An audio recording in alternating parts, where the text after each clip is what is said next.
टाकवे येथील दिनेश खरात यांचे कुटुंब गेल्या अनेक वर्षांपासून तिथे वास्तव्यास आहे। मात्र एका जमिनीच्या वादावरून दोन कुटुंबांमध्ये जुना वाद सुरू होता।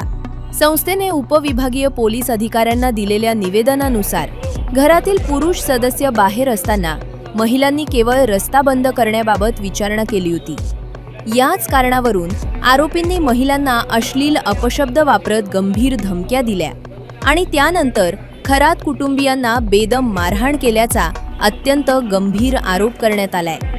या घटनेनंतर पीडित खरात कुटुंबियांनी तातडीनं कर्जत पोलीस ठाण्यात धाव घेऊन तक्रार दिली होती। मात्र पोलीस प्रशासनानं या संपूर्ण तक्रारीची योग्य दखल घेतली नाही। तसेच FIR दाखल करण्यास कमालीचा विलंब केला असा गंभीर आरोप धनगर समाज संस्थेनं केलाय। पोलिसांच्या या संशयास्पद आणि संथ कारवाईमुळे पीडित कुटुंबाला अद्याप न्याय मिळालेला नाही अशी भावना समाजात निर्माण झाली आहे। आज या ठिकाणी टाकवे या ठिकाणी ज्या खरात कुटुंबावर जो अन्याय झाला होता त्यासाठी रायगड जिल्हा धनगर समाज संस्थेच्या वतीने आम्ही पत्रव्यवहार पोलीस स्टेशन पोलीस कार्यालय कर्जत या ठिकाणी केला होता।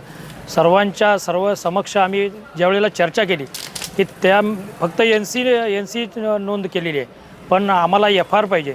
ज्या गावगुंडाने आमच्या भगिनीवर अत्याचार केलेला आहे, जिला लाथाबुक्क्यांनी मारहाण केलेली आहे, त्यासाठी जो FIR दाखल करावा अशी समाजाची मागणी होती।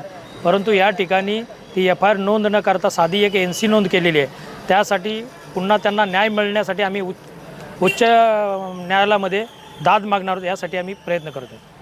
तुमचं नाव सांगा आणि सुरुवात करा। मी भगवान डेबे, राष्ट्रीय समाज पक्ष महाराष्ट्र राज्य कार्यकारिणी सदस्य तसे संस्थापक अध्यक्ष संघटित कामगार फ्रंट। या कर्जत येथे जी घटना घडलेली आहे टाकवे या गावी, त्या ठिकाणी तेथील स्थानिक गुंडांनी या धनगर समाजातील वस्तीवरती त्या नागरिकांवरती जो हल्ला केलेला आहे आणि हल्ल्यामध्ये महिलांना मारहाण झालेली आहे किंवा त्यांना धमकावण्यात आलेलं आहे, जीव मारण्याची धमकी देण्यात आलेली आहे। इथून निघून जाण्यासंदर्भामध्ये त्यांनी जी वक्तव्य केलेली आहेत त्या प्रसंगी संबंधित जे पीडित कुटुंब आहे त्यांनी कर्जत पोलीस स्टेशनला येऊन FIR नोंदवण्याचा प्रयत्न केला, परंतु पोलिसांनी त्यांची FIR घेतली नाही। त्यांना ऑनलाईन अर्ज करण्यासाठी सूचित करण्यात आलं। त्या पद्धतीने त्यांनी ऑनलाईन अर्ज केला। ऑनलाईन अर्ज करूनही पोलिसांनी FIR दाखल केली नाही।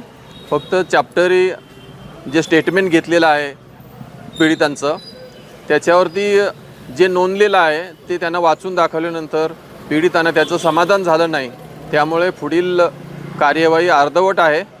अशा परिस्थितीमध्ये आज या ठिकाणी उपविभागीय अधिकारी कर्जत यांच्याकडे समाज बांधव आणि पीडित कुटुंब उपस्थित राहून न्याय मागण्याचा प्रयत्न केला, FIR दाखल करून घेण्याचा प्रयत्न केला, परंतु इथे समाधानकारक तोडगा निघाला नाही। त्यामुळे सर्व जे पीडित कुटुंबीय आहेत, समाज बांधव आहेत, हे जिल्हा अधीक्षक किंवा न्यायालय यांच्यामार्फत पुढील प्रक्रिया पूर्ण करण्यासाठी FIR दाखल करून घेण्यासाठी न्यायालयाच्या मार्फत किंवा पोलीस अधीक्षकांमार्फत न्याय मागण्याचा प्रयत्न करणार आहेत।